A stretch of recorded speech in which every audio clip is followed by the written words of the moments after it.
Actually, just over a month ago, the Jews celebrate such a thing known as Yom Kippur, where we basically look back on the year that's gone and look at all the things we fucked up and feel really miserable for a few hours. But then there's a party afterwards, it's fine. So I wrote this at the time, which is not funny at all, and it's called Atonement. I'm rounding up all my regrets to feed them to the pigs. Yeah, you were Mr. Big. Yeah, you are Mr. Big. You were just so damn right I should have lain down then and died. If you're so clever, then why aren't you rich? So I'm rounding up all my regrets, bury them deep inside the earth. No, hang on, sorry, next verse. Fucking hell, practice. Start again. I'm rounding up all my regrets, shovel them in with the shit. To make some fertile ground, grow some poppies and some mushroom clouds. I heard the way you sold that story. Funny how the word gets round. So I'm rounding up all my regrets to throw them to the flames. Yeah, I got all the numbers and I got all the names, all the accidental, intentional, incidental refrains, all the righteous anger and all the hunger pains. So I'm rounding up all my regrets, bury them deep inside the earth. Yeah, there will be no eulogy, no words of gratitude or hurt. I'll stick them where the sun don't shine till I almost forget their mind. Say fuck you very much, good night to one more pile of dirt. Thank you. Yeah. All trespasses can be forgiven. Stronger friendships forged in the furnace of conversation should you choose to step up to the flames and risk the burning, if you think it's worth it. Or perhaps you think it's better to expect unconditional adulation, and despite the depth of your flaws, have no scrap of tolerance for those others who may love you. And the regret for all my passions and guilt for all my crimes reduced to nothing, in the white light of realization that whilst my compassion was only ever right, it was misguided. To watch you crash and burn will give me endless pleasure. Feed my vindictiveness, and yet I just want to take your hand, mop your brow and say, though you might not see it now, everything could be okay. But now I see it all the cold-hearted truths in the cold light of day. I do not regret my open-heartedness, do not regret the pain. All of this shall soon be yours. You deserve nothing more. Shake my head and walk away. Thank you. Yeah. I can't stop to again.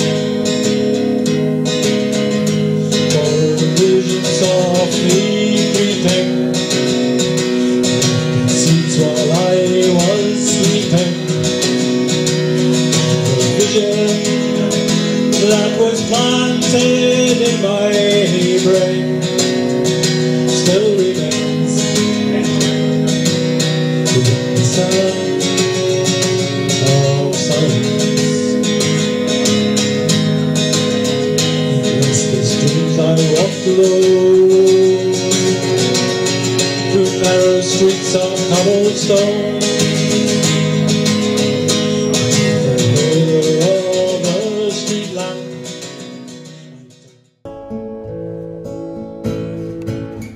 But can't remember if we said goodbye. But I recall all of them nights down in Mexico. Mexico. That's one place I may never go in my life again. Or was I just off somewhere, maybe just too high? But I can't remember if we said goodbye.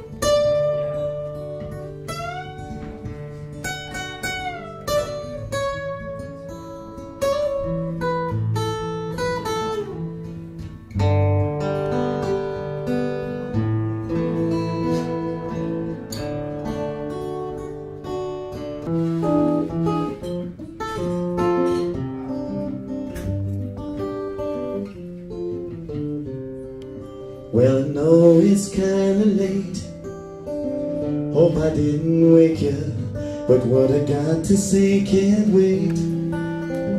Hope you understand. Every time I try to tell you, the words just came out wrong. So I got to say I love you in the song.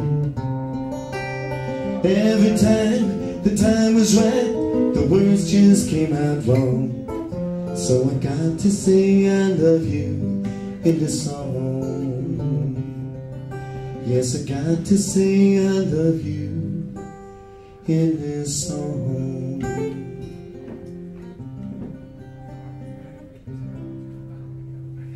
Okay, let's go. Forgive me for not looking at you because of the sunlight. Anyway.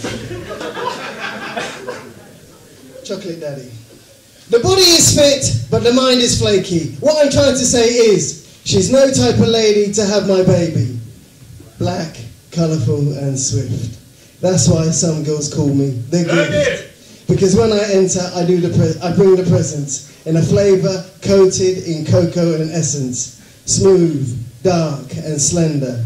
Chocolate Daddy, done reaching at your centre. Now that's what I call a chocolate bar with texture, which melts in your mind, fulfilling your every desire, stroking any fantasy in a daylight dream we call reality. Terry's all chocolate, that's me in all gold. The experience that melts in your mind. Thank you. Hey!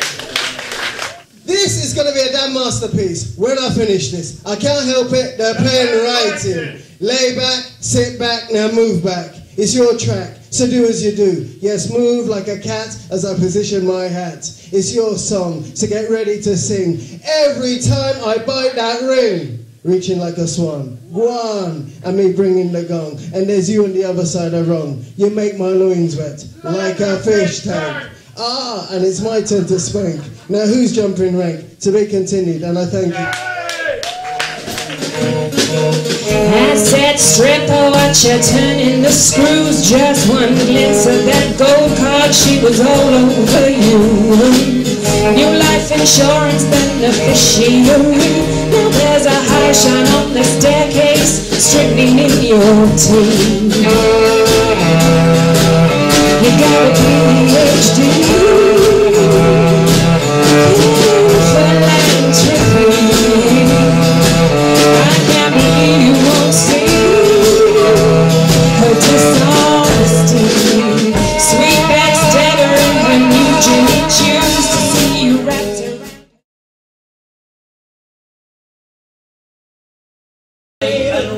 Time with our metrical finger, we find it's the best way to see the thought dissemination.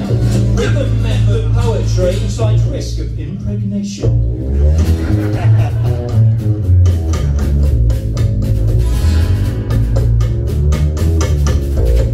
We take the stage at our age, a show of poetic defiance.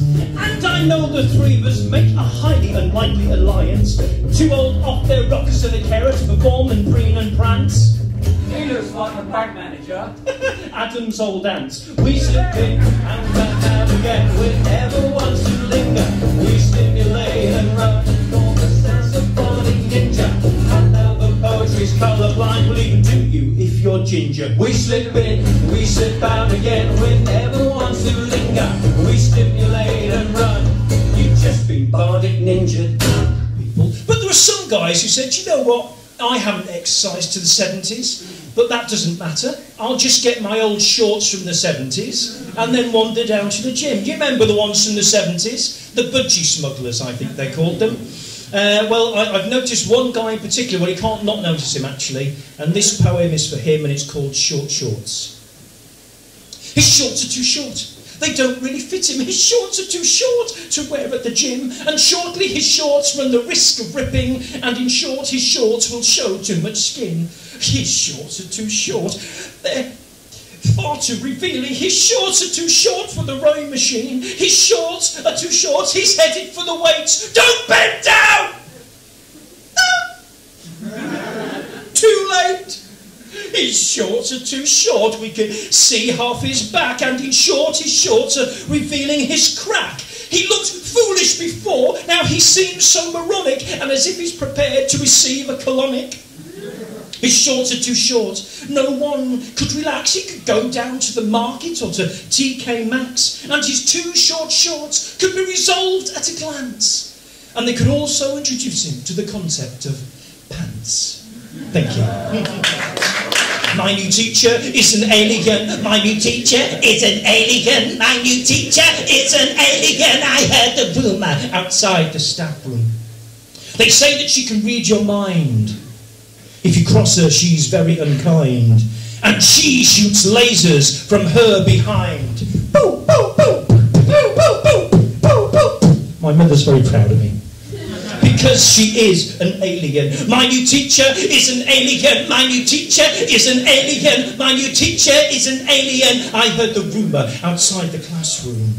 She sleeps in a tunnel underground. She can silence the class with just a frown. Her voice makes such an awful sound. Hi class, I'm Miss Tibbs, your new teacher, and I come from the country where koalas come from. Does anyone know where that is? My new teacher is Australian.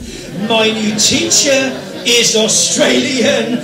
My new teacher is Australian. I misheard the rumour outside the staff room. Hang on, that's worse. Thank you. This mantra over in my head, she's wearing tight stockings, tight stockings, tight stockings. She's a tight no, she's not tight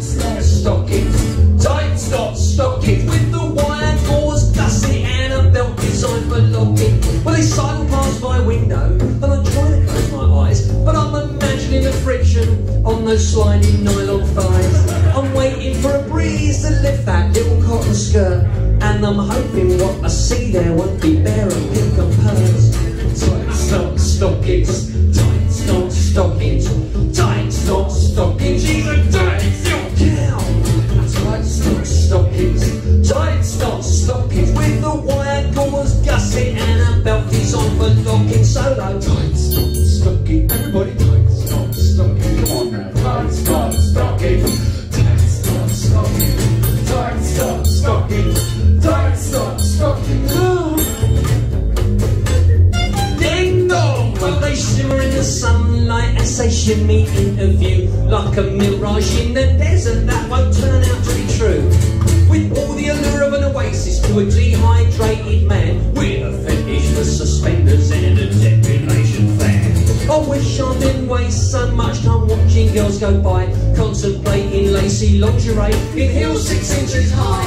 I've better things to do than lecture, leer and fantasise. I know what girls look like naked, so it won't be a surprise. Tight stockings, tight stockings, tight stockings. She's a dirty still made. Tight stockings with the wire gauze gusset and a belt designed for locking. Come on, tight stockings. She's wearing tight stockings. She's wearing tight stockings.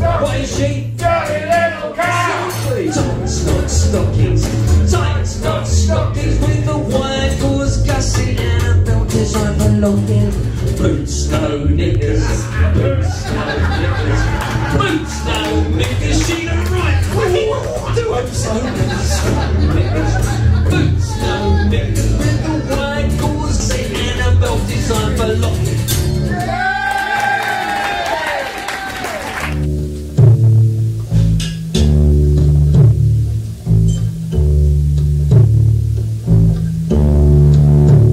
Little baby, so innocent, so new, little baby, with it all yet to go through, little baby. There's so much I must tell you, 'cause mum and dad are lying to you. That's what parents do. Have they told you you're beautiful? Coochie, coochie, coo, though you clearly look like Winston Churchill straining for a poo. Did they tell you they'd be there for you throughout your early years? And did they dump you in a nursery and get on with their careers? Have they told you that you are their special little gift? Well, you're not. You was an accident one night when they were spliffed. Here's one for the kiddies. Don't believe them when they say we'll love you forever, even if you turn out gay. Little baby, so delicate and pure. Little baby, so naive and so unsure. Little baby, listen up so you'll be sure you'll know bullshit when you smell it, 'cause you've so much to endure. Did they tell you that daddy had been a naughty boy, which was why mummy had to whip him and insert that saveloy? Did they tell you that mummy had hurt her bum, which was why daddy grabbed it better and had to kiss it with his mum? What did they tell you about that Darth Vader mask you saw on what apparently wasn't a lightsaber in mummy's special drawers?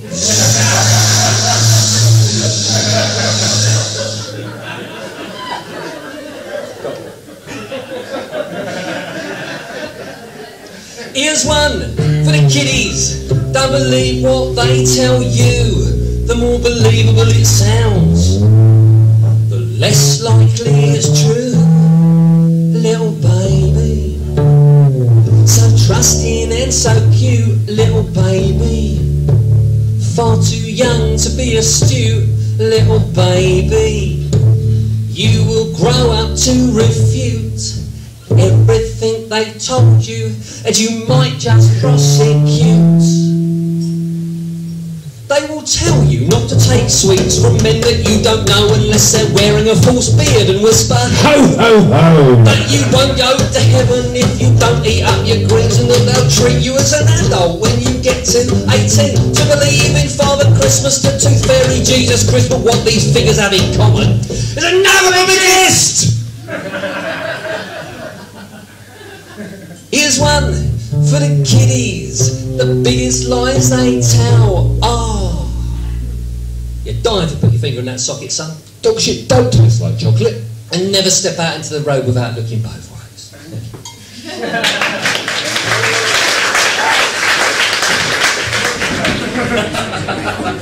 It's called Dulcie.